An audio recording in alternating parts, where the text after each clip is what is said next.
نصلي على رسوله الكريم أما بعد فأعوذ بالله من الشيطان الرجيم بسم الله الرحمن الرحيم فبما رحمة من الله لنت لهم ولو كنت فظا غليظ القلب لانفضوا من حولك فاعف عنهم واستغفر لهم وشاورهم في الأمر صدق الله العظيم وصدق رسوله النبي الكريم. درود شریف پڑھ لیجیے.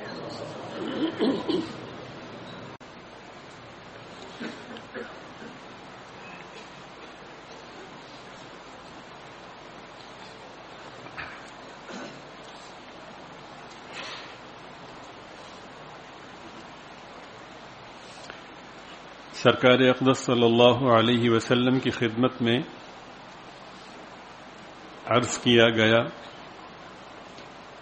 کہ ارشاد فرمائیے کہ اللہ تعالیٰ کو سب سے زیادہ محبت کس شخص سے ہے؟ بھائی سلمان بیٹھ جائیے، آپ توجہ سے بیٹھیں، سب ساتھی متوجہ ہو کر بیٹھیں. جو ساتھی ٹیک لگا کر بیٹھے ہیں ان کے مکرم ہونے میں کوئی شک نہیں ہے، لیکن یہ مشاہدہ ہے کہ اگر ٹیک لگا کے بیٹھتے ہیں تو غفلت غالب آنا شروع ہو جاتی ہے. اور ویسے بھی یہ مجلس جو ہے اللہ تعالیٰ کے پاک نام کی ہے، تو اس میں جتنی عاجزی اختیار کریں گے اتنے ہی ثمرات کے ملنے کا امکان زیادہ ہوگا. عرض کیا گیا کہ حضور فرمائیے کہ اللہ تعالیٰ کو سب سے زیادہ پسند کون ہے؟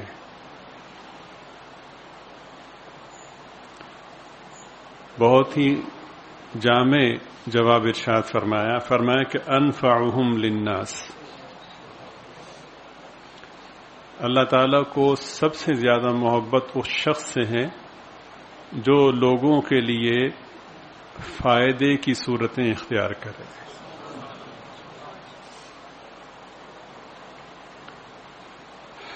اور اگلی بات ارشاد فرمائی،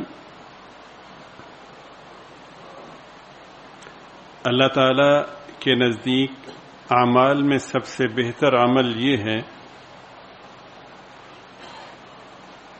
کہ بندہ جب کسی مومن سے ملے تو خندہ پیشانی کے ساتھ ملے، اور بندہ اپنے مومن بھائی کی تکلیف کو دور کرے یا اس کا قرض ادا کرے، اور اگر وہ بھوکا ہے تو اس کے لیے خوراک کی تدبیر اختیار کرے. اور پھر ارشاد فرمایا کہ مسجد نبوی شریف میں 1 دن نہیں، 2 دن نہیں، 10 دن نہیں، 2 مہینے اعتکاف میں بیٹھنے سے مجھے زیادہ پسند یہ ہے کہ میں اپنے مسلمان بھائی کی حاجت اور ضرورت کو پورا کرنے کے لیے اس کے ساتھ چلوں. اور پھر ارشاد فرمایا جس نے اپنے غصے کو روک لیا،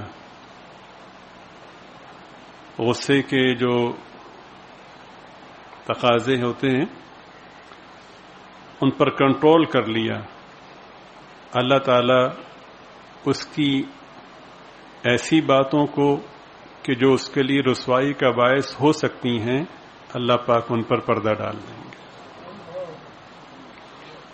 اور جس شخص نے اپنے غصے کو پی لیا اس وقت کہ جب وہ اپنے غصے کے تقاضوں کو پورا کر سکتا تھا، اللہ تعالیٰ اس کے دل کو اپنی رضا سے بھر دیں گے. اور جو شخص اپنے مسلمان بھائی کے ساتھ اس کی حاجت، اس کی ضرورت کو پورا کرنے کے لیے چلا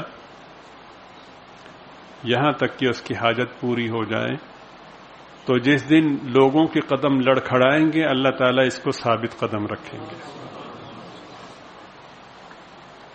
اور ارشاد فرمایا کہ برے اخلاق عمل کو اس طرح سے فاسد کر دیتے ہیں جیسا کہ سرکہ شہد کو فاسد کر دیتا ہے. درود شریف پڑھ لیجیے.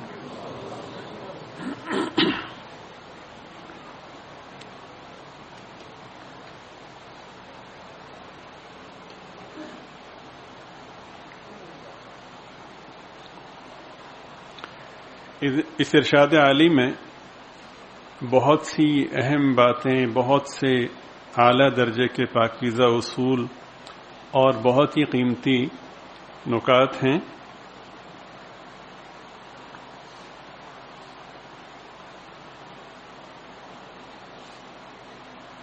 عرض کیا گیا کہ حضور یہ فرمائیے کہ اللہ کو سب سے زیادہ پسند کون ہے؟ یہ بڑا خوبصورت سوال ہے،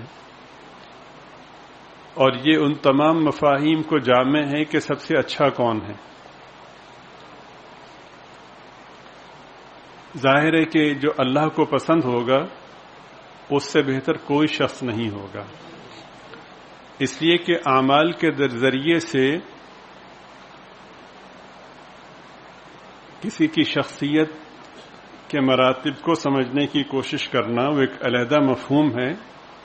وہ آپ ایک نہیں، دو نہیں، 1 کروڑ سے زائد بھی ایسے امور اپنے ذہن میں مرتب کر لیں کہ جو ان کی برتری کا سبب ہو سکتے ہیں۔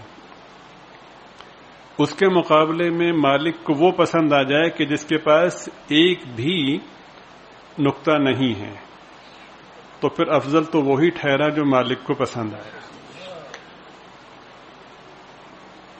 میرے لیے، ہم سب کے لیے اس میں لمحہ فکریہ ہے، ہم سب کے لیے لمحہ فکریہ ہے کہ اپنے اعمال کے اعتبار سے اپنے آپ کو برتر اور اعلیٰ اور افضل نہ سمجھیں۔ بے شک اعمال کی اہمیت ایک حقیقت ہے، اور اعمال مطلوب بھی ہیں، اعمال ضروری بھی ہیں۔ جتنے اعمال مطلوب اور ضروری ہیں اس سے کہیں زیادہ یہ ضروری ہے کہ اعمال کے کرنے کے بعد آدمی اپنا محاسبہ کرے کہ ان اعمال کے کرنے کے بعد مجھ میں احساس برتری تو پیدا نہیں ہوا۔ دیکھیے، وہ ساتھی کہ جو پہلے خیر کی طرف متوجہ نہیں تھے، بعد میں متوجہ ہوئے، چاہے خانقاہ کے ذریعے سے ہوئے یا کسی اور خیر کے حوالے سے، کسی خیر کے طبقے کے ذریعے سے ہوئے، وہ تھوڑا سا فرق دیکھیں۔ پہلے صورتحال یہ تھی کہ کوئی شخص اگر کوتاہی کر رہا تھا تو اس کو برا نہیں لگتا تھا۔ اب جب سے تسبیح ہاتھ میں آئی ہے تو اس کو نماز کا چھوڑنے والا بھی برا لگ رہا ہے، اس کو شلوار ٹخنوں سے نیچے جس کی ہے وہ بھی برا لگ رہا ہے۔ اب وہ ہر آدمی کو تنقید کی نگاہ سے دیکھ رہا ہے، اور ایک داعیہ اس کے اندر پیدا ہو گیا ہے، وہ غیر محسوس طریقے سے پختہ ہوتا چلا جا رہا ہے۔ بھی چونکہ میں نمازی ہوں، میں ذکر بھی کرتا ہوں، تلاوت بھی کرتا ہوں، اور یہ آدمی کتنا غافل ہے۔ ذکر کرنا، تلاوت کرنا، نمازوں کا اہتمام کرنا، ان کی بڑی اہمیت ہے اور یہ بہت ضروری ہیں، لیکن سوچنا یہ ہے کہ جب میں نمازی نہیں تھا تب لوگوں کے عیبوں پہ میری نظر نہیں تھی، جب میں خانقاہ سے منسلک نہیں ہوا تھا تب میں لوگوں کو برا نہیں سمجھتا تھا۔ درود شریف پڑھ لیجیے۔ اللہم صلی اللہ علیہ وسلم۔ تشریف۔ اللہم صلی اللہ علیہ وسلم۔ آواز پیچھے تک آ رہی ہے؟ جزاکم اللہ۔ سوچنا یہ ہے کہ جب میں خانقاہ سے منسلک نہیں ہوا تھا، چونکہ ہمیں فوکس اسی پہ کرنا ہے اور ہمیں کوشش کرنی ہے کہ ہماری اللہ تعالیٰ کے فضل سے اصلاح ہو جائے، سلسلے کی برکات ہمارے لیے خیر کا باعث بن جائیں۔ جب میں منسلک نہیں ہوا تھا تو یہ بدگمانی اور یہ تنقید کا مفہوم مجھ میں نہیں تھا۔ اب میں ہر آدمی کو اس خاص چشمے سے دیکھتا ہوں تو میں نے ترقی زیادہ کی ہے، یہ خسارہ زیادہ اٹھایا ہے۔ یہ قابل غور نقطہ ہے۔ اس کا مطلب یہ ہے کہ اس کا یہ مطلب بھی نہیں کہ آپ نیکی چھوڑ دیں، دوبارہ وہاں چلے جائیں، نہیں۔ ایک اور زاویہ ہے سوچنے کا کہ نیکی تو کر لی لیکن نیکی کو محفوظ کرنے کی تدبیر کی طرف توجہ نہیں گئی۔ جب دولت نہیں تھی تو فاقے تھے، اب دولت آئی تو فاقے ختم ہوئے اور ذرا شوشہ بڑھی تو چور ڈاکو پیچھے لگ گئے۔ تو اس کا مطلب یہ کہ دولت تو اکٹھی کر لی، لیکن دولت کو محفوظ کیسے کرنا ہے اس کی تدبیر سے غافل ہو گئے. آپ سمجھ رہے ہیں؟ اس پہ غور کرنا ہے. اب اگلا سوال مجھ جیسے نام نہاد مولوی کے ذہن میں یہ آ سکتا ہے، مجھ جیسے نام نہاد عالم کے ذہن میں آ سکتا ہے، اچھا جی پھر بے نمازی کو برا نہ سمجھیں، بے نمازی کے لیے یہ سزا ہے، یہ عذاب ہے. بھائی عذاب آپ نے دینا، سزا آپ نے دینی. چلیں آپ ہی کی بات لے لیتے ہیں. جو آپ باقی لوگوں کے بارے میں جو نماز نہیں پڑھ رہے ان کے بارے میں منفی رائے رکھ رہے ہیں، اگر آپ کے ابا جی نماز نہیں پڑھ رہے تو آپ اپنے ایمان سے بتائیے کہ ابا جی کے لیے بھی وہی منفی رائے ہوگی. بس یہ پیمانہ ہے. جو کسک اور جو کوڑھن اور تڑپ والد محترم کے لیے ہوگی، اور وہاں پہ جو تکریم اور پردہ پوشی کا ایک ہی وقت نہیں، جو انسان کے اندر ایک مفہوم ہوگا، وہی اللہ پاک چاہتے ہیں. اپنی اولاد کے لیے جو انسان کے ذہن میں داعیہ ہوتا ہے کہ تکریم بھی رہے، پردہ پوشی بھی رہے، خیر کی طرف آ جائے، تو آپ اپنے کنبے کے لیے چاہتے ہیں، اللہ اپنے کنبے کے لیے یہی جذبات چاہتے ہیں.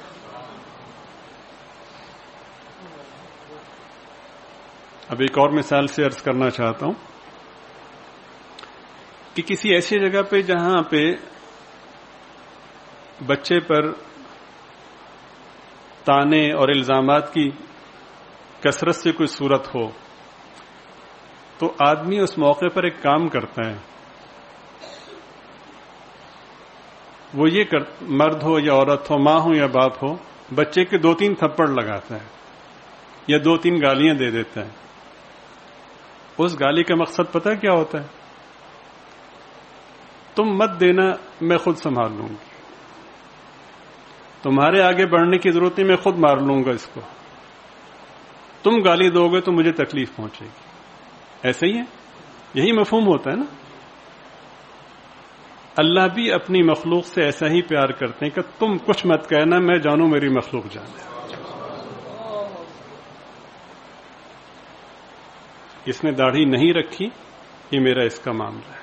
اس نے نماز نہیں پڑھی، تم خوشامد کے ساتھ اللہ کی رضا کے لیے اس کی منت کر لو، اس کی اجازت ہے. نہیں پڑھی تو دعا کرو، کوئی تیسرا آپشن نہیں. اتنا ضرور ہے کہ کسی کو متعین کیے بغیر نماز کے فوائد، نماز کے فضائل ضرور بیان کریں، نماز چھوڑنے کی سزائیں ضرور بیان کریں، لیکن واضح طور پر یہ اشارتاً کسی شخص کو متعین نہ کریں. آدمی کی سچی بات بھی نیت کے بدلنے سے بدل جاتی ہے. وَلَيَحْلِفُنَّ إِنْ أَرَدْنَا إِلَّا الْحُسْنَى. وہ تاکیدی قسم کھاتے تھے کہ ہمارا ارادہ نیکی ہے. وَاللَّهُ يَشْهَدُ إِنَّهُمْ لَكَاذِبُونَ. آپ سمجھ رہے ہیں؟ تو یہ بطور خاص ذہن میں، جب میں چاہتا ہوں میرے بچے کو کوئی برا نہ کہے، میرے گھر کے افراد کو کوئی برا نہ کہے، میں آگے بڑھ کر آپ کے رد عمل کو، آپ کے جذبات کو کم کرتا ہوں اور اپنے بچے کو 2-3 تھپڑ لگاتا ہوں یا برا بھلا کہتا ہوں. اس میں یہ پیغام مقصود ہوتا ہے کہ یہ میں دیکھ لوں گا، آپ کی مہربانی. تو یہ جذبات میرے اپنی اولاد کے لیے ہیں، میں نے ان کو نہیں بنایا. ایک صورت بنی، اللہ تعالیٰ نے ان کو وجود بخشا. تو جس ذات نے بنایا ہے وہ اپنے عیال سے، اپنے اہل سے کتنا پیار کرتی.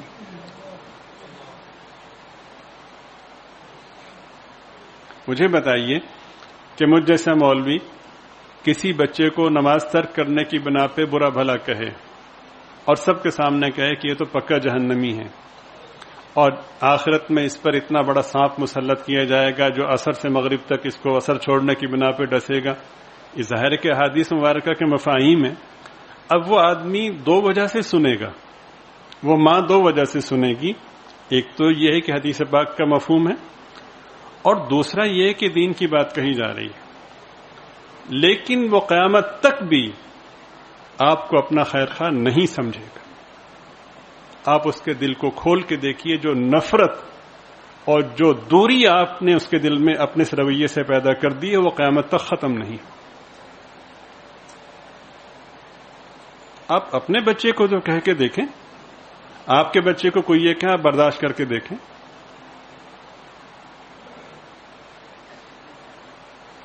سب سے اچھا کون ہے یہ کس سے پوچھا گیا؟ سرکار دو عالم صلی اللہ علیہ وسلم. آپ نے کسی تسبیح والے کو نہیں بتایا, کسی مولوی کسی عالم کو نہیں بتایا. آپ نے فرمایا کہ سب سے اچھا وہ ہے کس کے نزدیک؟ اللہ کے نزدیک. سب سے بڑا پیمانہ بیان فرمایا. ساری دنیا کہے کہ یہ اچھا ہے, 100 پیمانے کہیں کہ یہ 100 افراد اچھے ہیں, 1000 دلائل دیں اور وہ دلائل بھی اعلیٰ درجے کے مضبوط اور وزنی ہوں, وہ سب ایک طرف, معیار وہی ہے کہ جو مولا کو پسند آ جائے.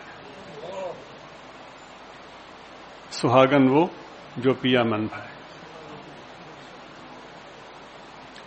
بہت ہی شستہ اور شائستہ گفتگو کرنے والے بچے کیوں نہ ہوں, اپنا بچہ جو توتلا بولتا ہے, جو اس کی لذت اور حلاوت ہے, ہزاروں فصاحتیں اس پہ قربان, اور اتنا اچھا لگتا ہے کہ آدمی اس کی تصحیح کرنے والے پر ناراض ہوتا نہیں, یہ جیسے کہہ رہا ہے اس کو ایسے ہی کہنے دو.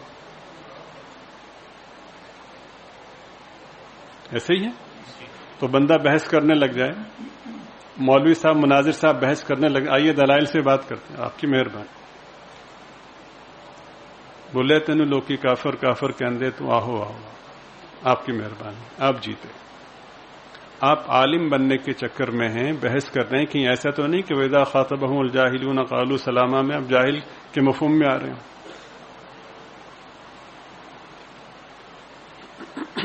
درود شریف پڑھ لیجیے.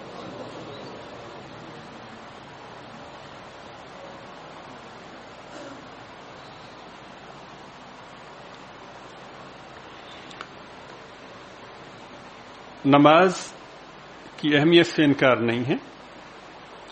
آپ کی خدمت میں ایک بات عرض کی گئی تھی, بلکہ بارہا یہ جملہ آپ نے سنا کہ کم فہمی اور کج فہمی سے اللہ میری حفاظت فرمائے. کم فہمی کم عقلی کی بنا پر ہوتی ہے, کج فہمی بغض اور عناد کی بنا پر ہوتی ہے. اب یہاں پہ کج فہمی کی شکل یہ ہو سکتی ہے کہ کوئی آدمی اس مضمون کو سننے کے بعد یہ کہے کہ یہ نماز تو کوئی ضروری نہیں, اس لیے کہ سرکار نے فرمایا کہ بھئی وہ آدمی اللہ کو سب سے زیادہ پسند ہے جو لوگوں کے فائدے کے کام کرتا ہے, لوگوں کو نفع پہنچا. یہ کج فہمی ہے. اس حوالے سے کج فہمی ہے کہ اس نے ایک جز کو لے کر کے پورا دین سمجھنے کی کوشش کی ہے. نماز کی پابندی مومن کے لیے اتنی ہی ضروری ہے جیسا کہ کسی شخص کے لیے انسان ہونا ضروری ہے.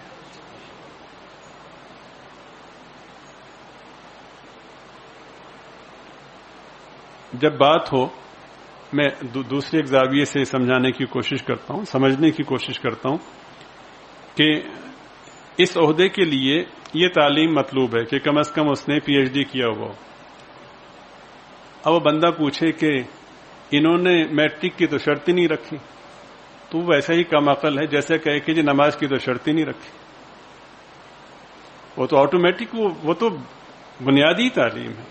اسی طرح جس طرح انسان ہونا شرط ہے اعمال کے مکلف ہونے کے لیے, اسی طرح جتنی بھی صفات ہیں جب ان کا تذکرہ ہوتا ہے تو اس میں نماز شرط اول ہے.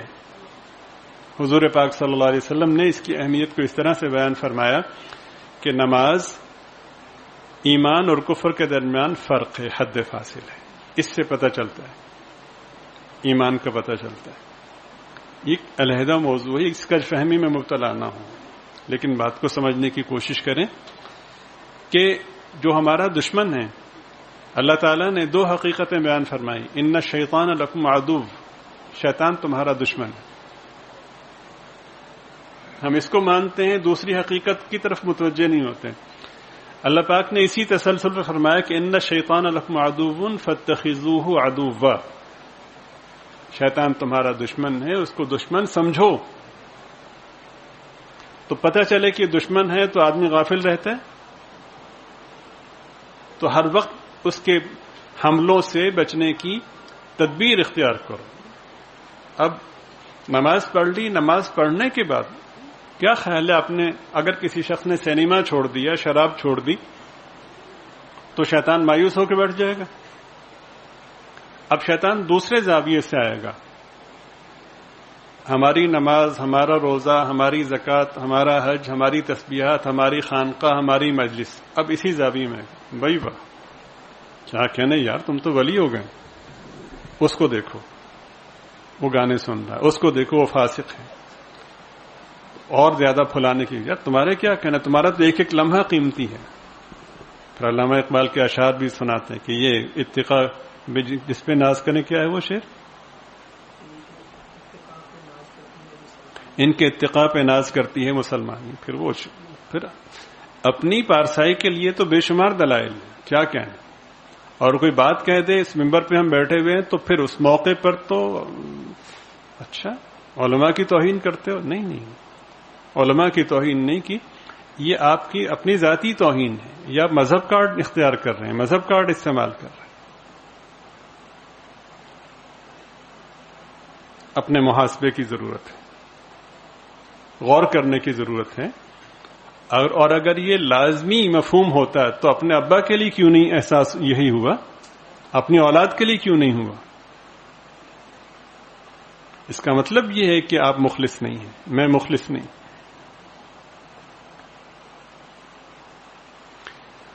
تو اللہ تعالیٰ کو سب سے زیادہ محبت اس شخص سے ہے جو اللہ تعالیٰ کی مخلوق کے فائدے کے بارے میں سوچتا ہے.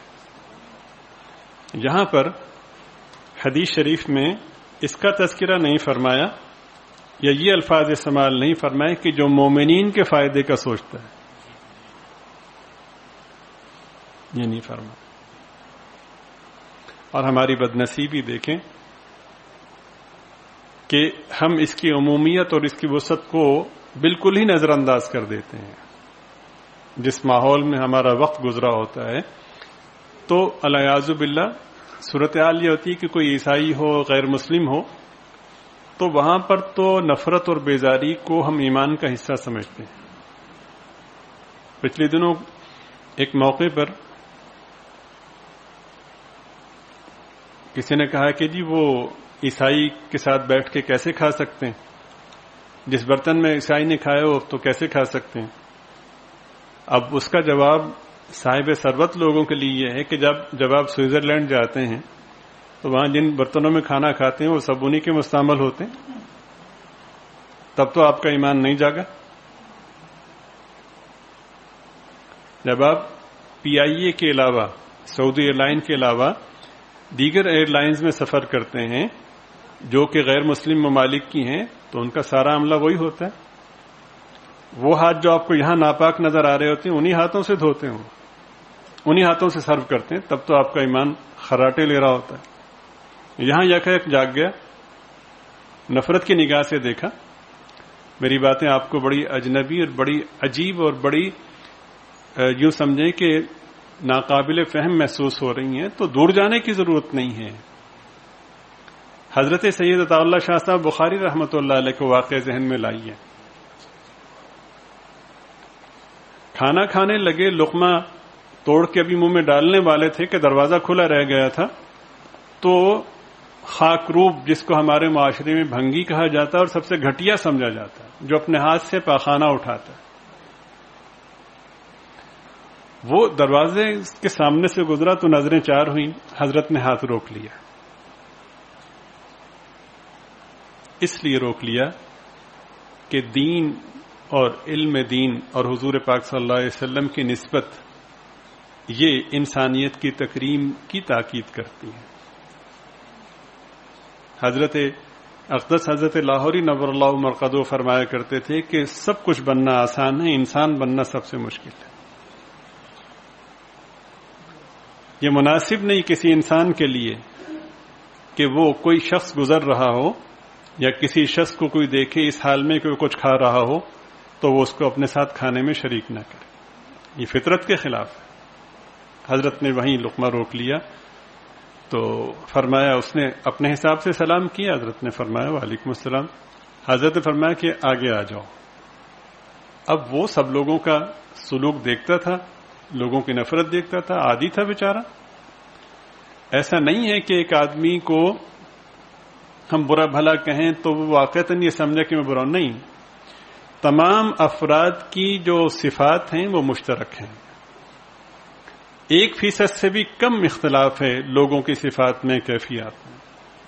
جس طرح ایک چودھری کی انا ہے اس طرح ایک مزدور کی بھی انا ہے. بس فرق یہ ہے کہ اس کو موقع نہیں ملا.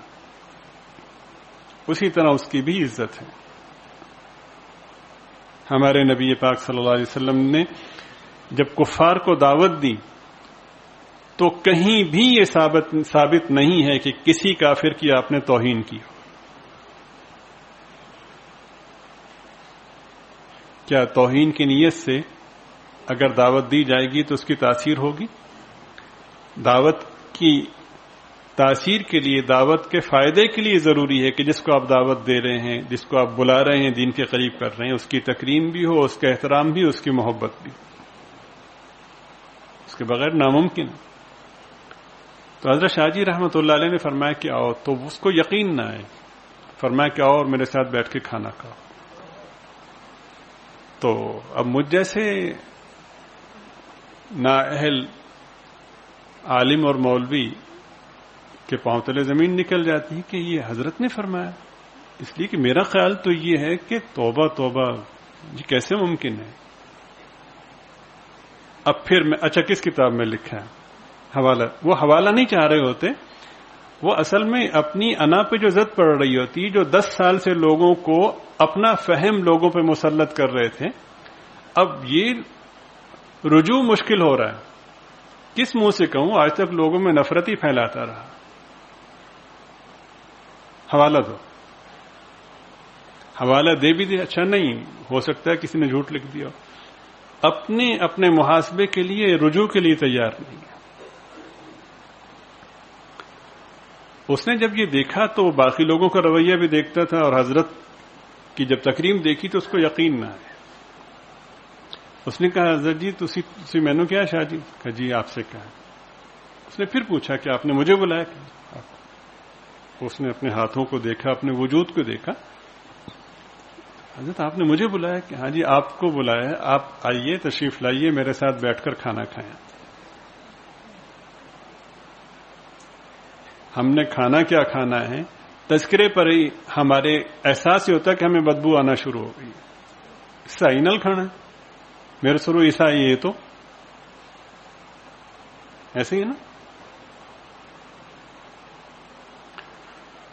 تو اس نے کہا کہ شاہ جی پھر تھوڑا سا آپ انتظار فرمائیں. حضرت نے فرمایا ٹھیک ہے.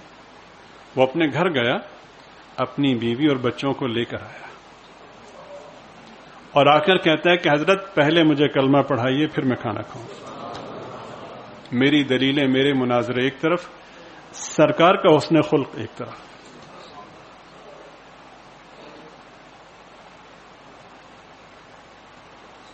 کیا اللہ تعالیٰ کی رحمت میرے ساتھ ہوگی جب میں ممبر پر بیٹھ کر اللہ تعالیٰ کی مخلوق کو گھٹیا سمجھ رہا ہوں. کوئی مولوی حلفن کہہ دے، بے ادبی کی بہت معافی چاہتا ہوں، سب سے پہلے اپنے آپ کو مخاطب کرتا ہوں.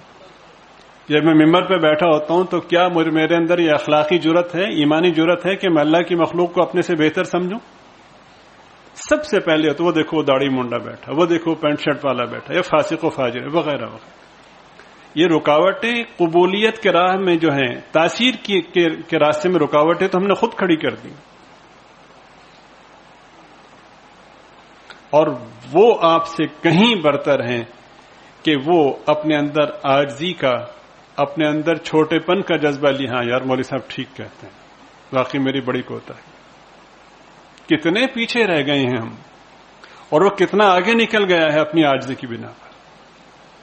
وہ پھر ہم پہ اعتماد کرتا ہے.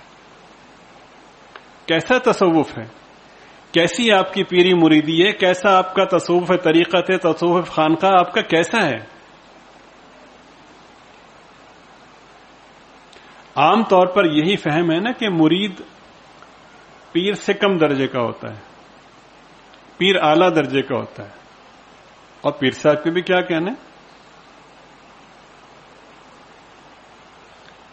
یار.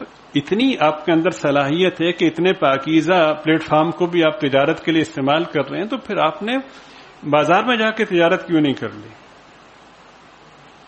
سنیے پیر کس کو کہتے ہیں. ہمارے دادا پیر حضرت اقدس حضرت مولانا شاہ عبد القادر صاحب رائے پوری رحمۃ اللہ علیہ فرماتے ہیں کہ لوگ جب میرے پاس بیعت کرنے کے لیے آتے ہیں تو بیعت کے اندر توبہ کے الفاظ دہرائے جاتے ہیں. ہم توبہ کرتے ہیں اللہ رب العزت سے ان گناہوں سے وغیرہ، مفہوم ہوتا ہے. حضرت یہ فرماتے ہیں کہ یہ سوچ کر میں بیعت کرتا ہوں کہ جب توبہ کے الفاظ کہے جائیں گے تو اس کی برکت سے میری بھی توبہ قبول ہو جائے گی.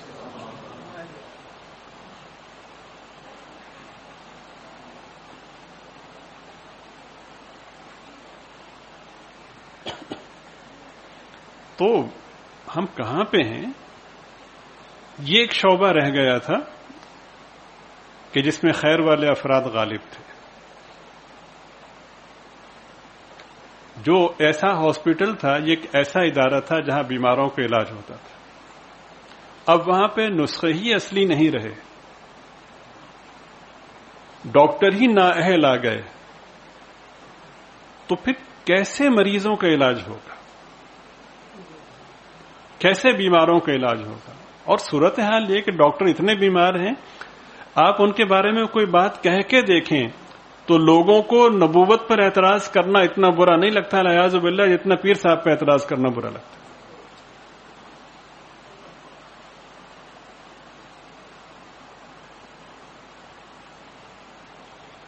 بڑے ہی افسوس کی بات ہے. تو دو اور دو چار کی بات ہے کہ یہ دین قیامت تک کے لیے ہے اور یہ دین باقی رہے گا انشاءاللہ. اور پھر عرض کرتا ہوں کہ اللہ تعالیٰ کے وعدے افراد کے ساتھ نہیں ہیں، صفات کے ساتھ، جو ان کو اختیار کرے گا. قرآن کریم میں ان سچائیوں کو اللہ تعالیٰ نے جا بجا بیان فرمایا ہے. وہ جو ہمارے مولانا نے پچھلی دفعہ تلاوت کی تو اس تلاوت میں حضرت یونس علیہ السلام کا واقعہ مذکور ہے. فاستجبنا له ونجيناه من الغم وكذلك ننجي المؤمنين. جب حضرت نے دعا کی کہ لا الہ الا انت سبحانک انی کنت من الظالمین، تو اللہ تعالیٰ فرماتے ہیں کہ ہم نے ان کی دعا کو قبول کیا اور ہم نے پریشانی سے نجات دی. ساری دنیا مل کر 1000 کوشش کر لے نبی کے برابر نہیں ہو سکتی. اور اللہ تعالیٰ کی جو مہر و عنایت نبی کے ساتھ ہوتی ہے وہ کسی اور کے ساتھ نہیں ہوتی.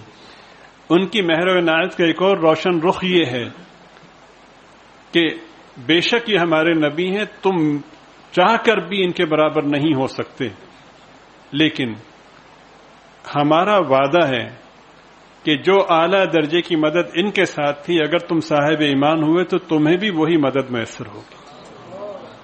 وَكَذَلِكَ، اور اسی طرح جس طرح مچھلی کے پیٹ سے حضرت یونس علیہ السلام کو ہم نے نجات دی، ننجی المؤمنین، مومنین کو ہم نجات دیں گے. اللہ کا وعدہ.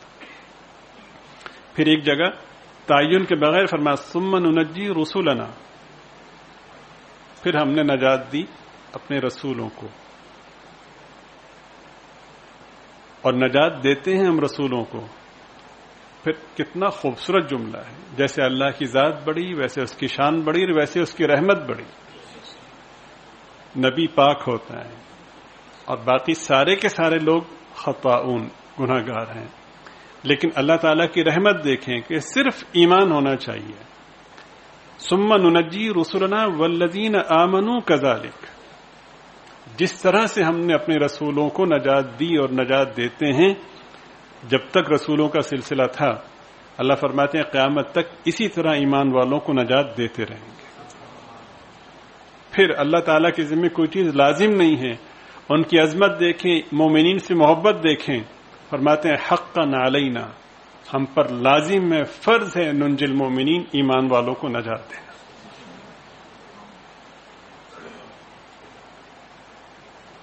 پیر کا بیٹا پیر ہو یہ کوئی معیار نہیں، اور آپ بھی اسی معیار پہ چلتے ہیں. اگر آپ کے پاس وسعت ہے، پائلٹ فوت ہو گیا تو اس کے بیٹے کو پائلٹ کے طور پہ رکھیں گے آپ اگر اس نے وہ تعلیم ہی حاصل نہیں کی؟ جی، اس لیے کہ اس کے رکھنے کا مطلب یہ ہے کہ ہلاکت ہے. آپ کو پتا ہو کہ ایک آدمی کے پاس ڈگری ہی جعلی ہے تو آپ اس کو اپنے دل کے امراض کے لیے، دل کی بیماریوں کے لیے اس سے آپریشن کروائیں گے، علاج کروائیں گے؟ تو کتنی بڑی حماقت ہے کہ جعلی ڈگری والوں کو ہم روحانی علاج کے لیے منتخب کر لیتے ہیں. ڈگری کے جعلی ہونے کا سب سے بنیادی جو اصول ہے وہ نام نہاد شیخ کی چاہت ہے کہ لوگ مجھ سے بیعت ہوں. یہ سب سے بنیادی اصول. پھر اس کے لیے مختلف ہیلے بہانے طریقے ہوتے ہیں، لوگوں کو متوجہ کیا جاتا ہے، وہ لوگوں کو گھیر کے لاؤ ایسا کرو. حضرت اقدس حضرت تھانوی نور اللہ مرقدہ کی خدمت میں ایک صاحب ثروت آئے اور آ کر کے انہوں نے درخواست کی کہ حضرت مجھے بیعت کر لیجیے.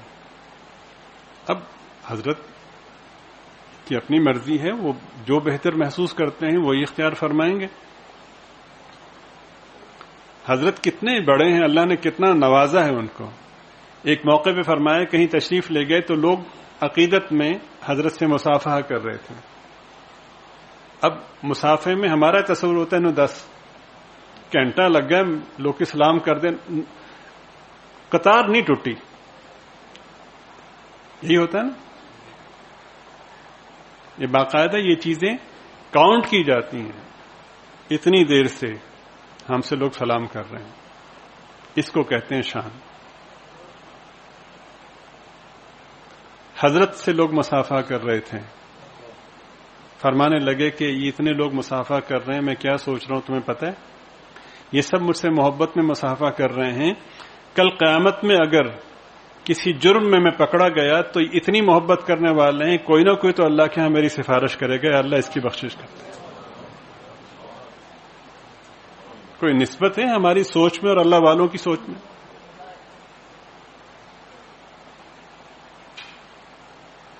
کتنی بیماریاں پال لی ہیں، اور پھر ستم یہ کہ اپنے آپ کو صحت مند سمجھتے ہیں اور اپنے سمجھتے ہیں کہ ہم علاج کرنے والے. تو خدا کے لیے متوجہ ہوں، چھوڑ دیجیے اس 2 نمبری کو. حضور پاک صلی اللہ علیہ وسلم کے جو پاکیزہ اعمال ہیں، آپ کے بیان فرمودہ اصول ہیں، وہی اصلاح کا ذریعہ ہیں. اگر وہ نہیں ہیں تو کچھ بھی نہیں ہے. تو پوچھا گیا کہ حضور سرکار فرمائیے کہ اللہ کو سب سے زیادہ کون پسند ہے؟ اب میں اپنے اعمال پر مطمئن رہوں، اشراق بھی پڑھتا ہوں، تہجد بھی پڑھتا ہوں، اتنی تلاوت بھی کرتا ہوں، سب کچھ کرتا ہوں، اور یہ لوگ ان کو کچھ نہیں آتے. اور ایک شخص جو بمشکل فرائض پورے کرتا ہے لیکن اللہ کی مخلوق کی خدمت میں لگا رہتا ہے، گھنٹوں اس کو انتظار کرنا پڑتا ہے جب تک کام پورا نہ ہو جائے. سرکار فرماتے ہیں کہ یہ شخص اللہ کو کتنا پسند ہے. ایک زاویے سے، ایک مختلف انداز سے سمجھانے کی ایک صورت ہے. فرماتے ہیں کہ مسجد نبوی شریف میں 2 مہینے کے اعتکاف سے کہیں بہتر سمجھتا ہوں کہ کسی انسان کے کام آ جاؤں. ہاں جی، کہاں گئی آپ کی پارسائی؟ اب پھر میں عرض کرتا ہوں، یہ نہیں فرمایا کہ مومنین کے لیے نفع کا باعث، انسانوں کے لیے نفع کا باعث. ہم دلیل دیتے ہیں کہ ایمان والا افضل ہے غیر ایمان والے سے، بالکل صحیح ہے، اس میں کوئی شک نہیں. لیکن جب تک غیر ایمان والا زندہ ہے تو ایمان کے ملنے کا امکان ہے یا نہیں؟ امکان بھی ہے، کسک بھی ہونی چاہیے، دعا بھی ہونی چاہیے، کوشش بھی ہونی چاہیے. حضرت مولانا سعد صاحب دامت برکاتہم سے کسی نے پوچھا کہ یہ جو بات مشہور ہے حدیث شریف میں ہے کہ 73 فرقے ہوں گے، بات مشہور نہیں، العیاذ باللہ. حدیث پاک کا مضمون ہے کہ 73 فرقے ہوں گے، ان میں سے ایک جنت میں جائے گا، 72 نجات نہیں پائیں گے، ایک نجات پائے گا، جنت میں جائے گا. تو کسی نے پوچھا کہ حضرت وہ جو نجات پائے گا وہ کون سا فرقہ ہوگا؟ سبحان اللہ، کیا خوبصورت جواب ہے. فرمائے وہ فرقہ ہوگا جو باقی 72 فرقوں کو جنت میں لے جانے کی فکر کرے.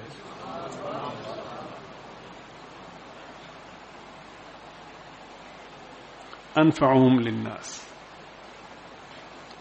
یہ کس نے فرمایا؟ سرکار دو عالم صلی اللہ علیہ وسلم. کیا سرکار کی پارسائی کے حصول کا تصور کیا جا سکتا ہے؟ آج کے مولوی، آج کے پیر 1000 کوشش کر لیں، سرکار تو سرکار ہے، صحابہ کی جوتیوں کی خاک کے برابر نہیں ہوتی. ان کو نہیں پتا کہ یہاں پہ للناس کہہ رہا ہوں، للمؤمنین نہیں کہہ رہا. سرکار کو پتا ہے. بالکل معلوم ہے اور بخوبی معلوم ہے، اللہ کا پیغام پہنچا رہے ہیں کہ اللہ کی مخلوق کی خدمت کرنی ہے، وہ مومن نہیں ہے تو یہ اس کا اور اس کے رب کا معاملہ ہے، آپ کو کوشش کرنی ہے۔ اس مفہوم کی اصلاح کیجیے۔ ہماری بدبختی یہ ہے، بدنصیبی یہ ہے، سیاہ بختی ہماری یہ ہے کہ للناس کے مفہوم کی وسعت کو ہم نے کیا سمجھنا تھا، ہم اسلام کے دائرے میں بھی ہم نے 20 دائرے بنا رکھے ہیں۔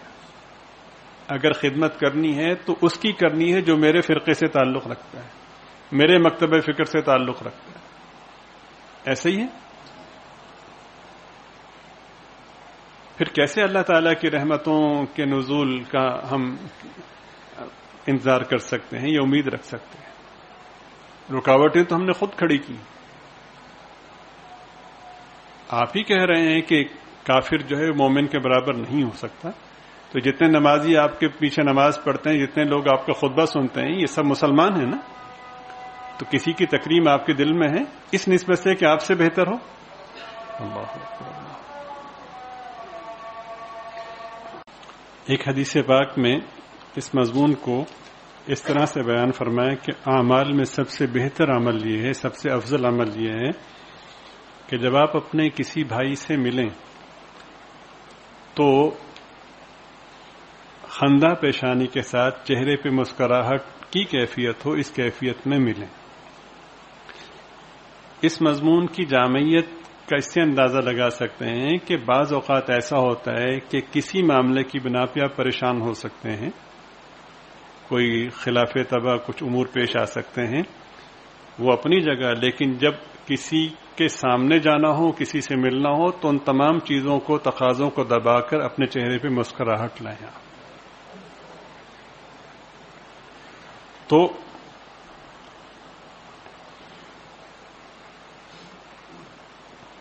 ہم جاتے ہیں، جا کر کے دیکھتے ہیں کہ روحانی پیشوا صاحب تشریف فرما ہیں اور بڑی عجیب و غریب قسم کی کیفیت، بڑی بیزاری اور بڑی ناگواری کی کیفیت میں۔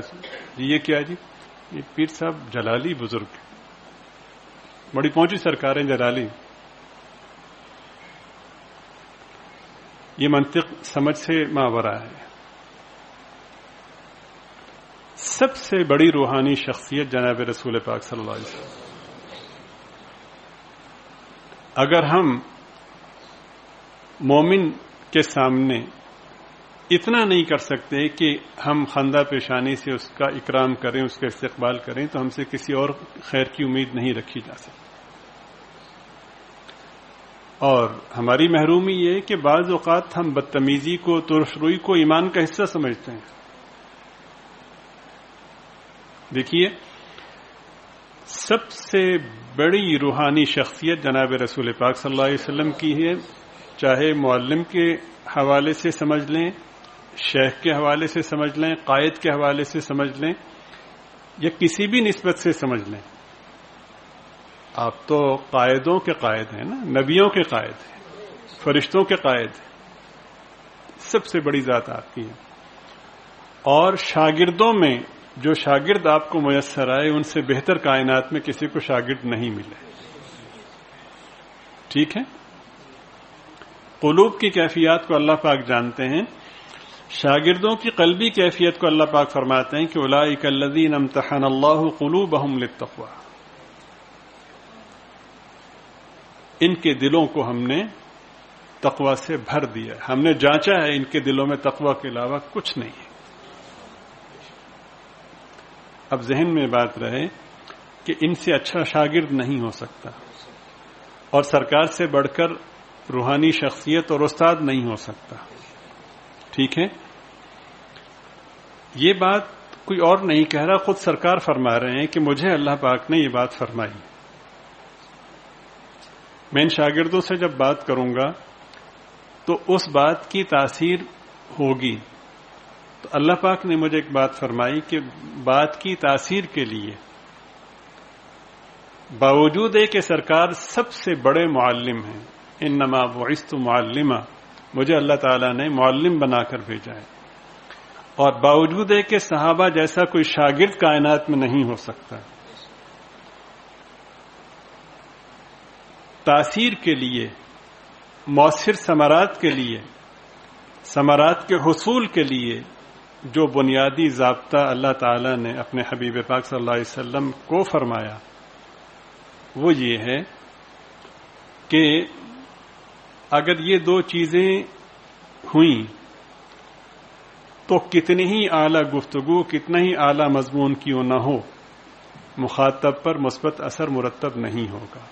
نہ صرف یہ کہ مؤثر اثر مرتب نہیں ہوگا بلکہ وہ دور ہوتے چلے جائیں گے. وہ کیا ہیں؟ وَلَوْ كُنْتَ فَظًّا غَلِيظَ الْقَلْبِ،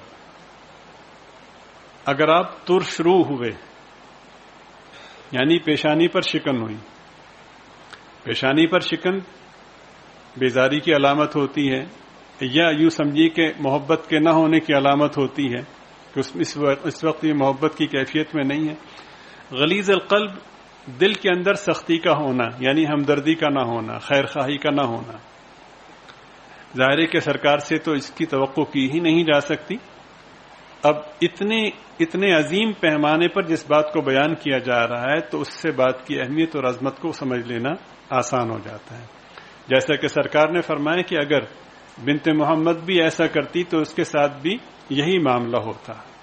یہ عظمت کو، اللہ تعالیٰ کے قوانین کو، اللہ پاک کے اصولوں کی عظمت کو بیان کرنا مقصود ہوتا ہے.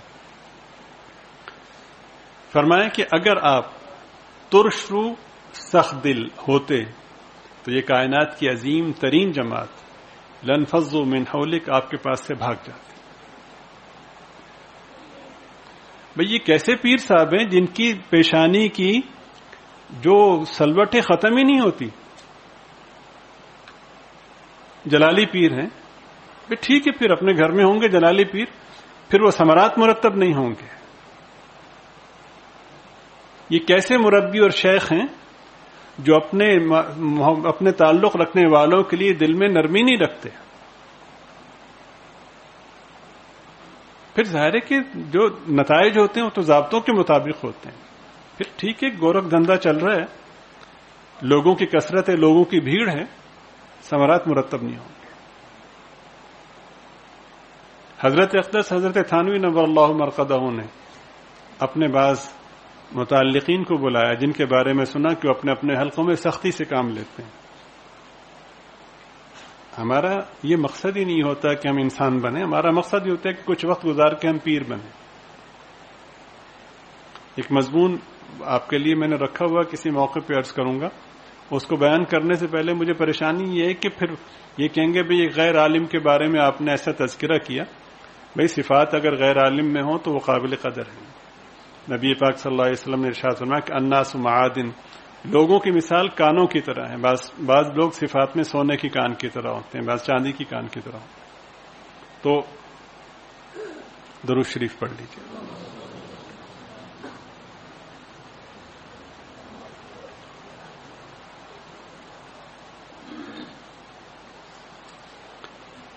تو پھر ثمرات کا ترتب نہیں ہوگا کچھ بھی کرنے.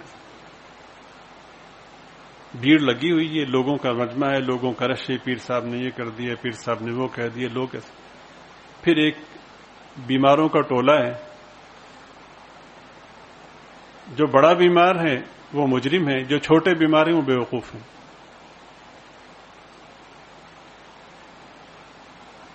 چھوٹے بیمار لا علمی میں بیوقوف ہیں. پیر صاحب نے ماحول ایسا بنا دیا، خبردار اگر ایسی بات کی تو برباد ہو گیا سب. وہ بیچارہ ڈر گیا. لیکن بہرحال بیماری کے نتائج تو بیماری والے ہی ہوتے ہیں، چاہے کوئی دانستہ ہو یا چاہے کوئی بیوقوفی میں ہو. خسارہ تو خسارہ ہی ہوتا ہے. اللہ تعالی ہم سب کی حفاظت فرمائے. نبی پاک صلی اللہ علیہ وسلم کی ذات بابرکت کے ساتھ ان اصولوں کو بیان فرمانے کا مقصد یہ ہے کہ اتنی بڑی ذات کے لیے جب ہم نے یہ اصول رکھے تمہاری کیا حیثیت ہے. ایک ہی صورت ہے کہ ہماری مخلوق سے محبت کرو، اور جس سے محبت ہوتی ہے اس کی تکریم، ظاہر ہے کہ محبت تکریم کے ساتھ جڑی ہوئی ہے.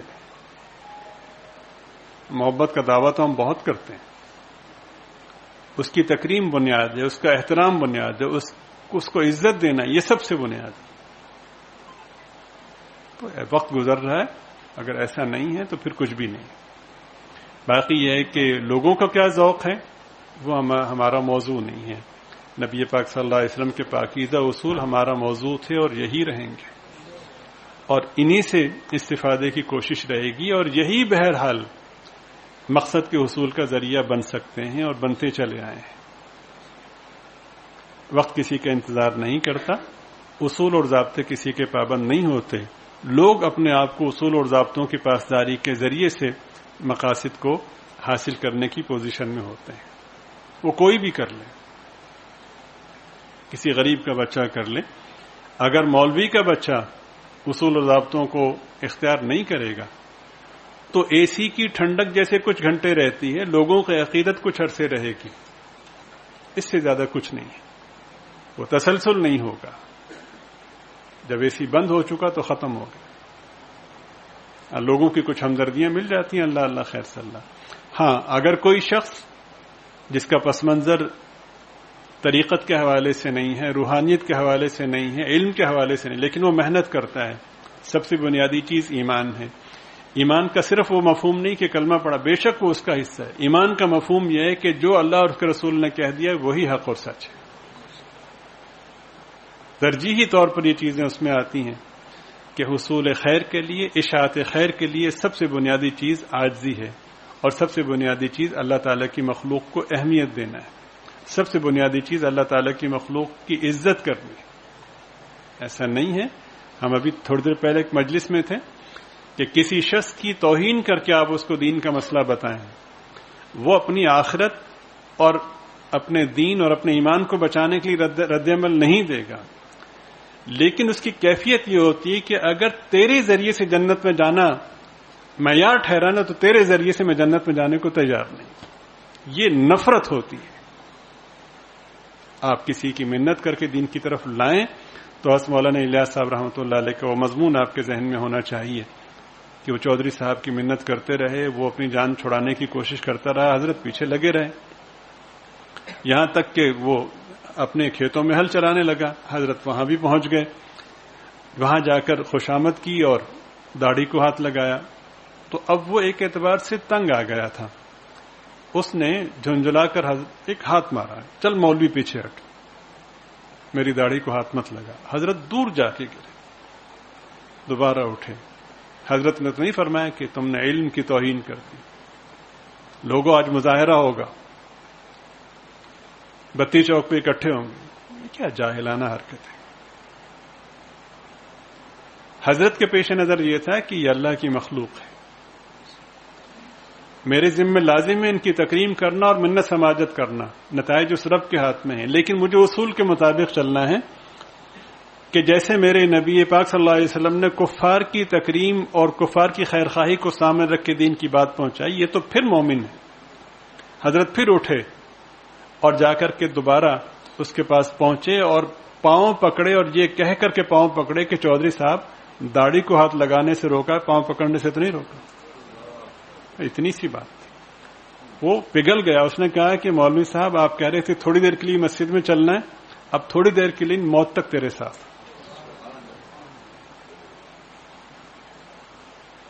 اصول تو یہی ہیں۔ اللہ تعالی ہم سب کو اور آپ کی برکت سے مجھ گناہگار کو بھی سمجھ نصیب فرمائے اور اخلاص کے ساتھ عمل کی بھی توفیق عطا فرمائے۔ نفس و شیطان کے شر سے اللہ تعالی ہم سب کی حفاظت فرمائے۔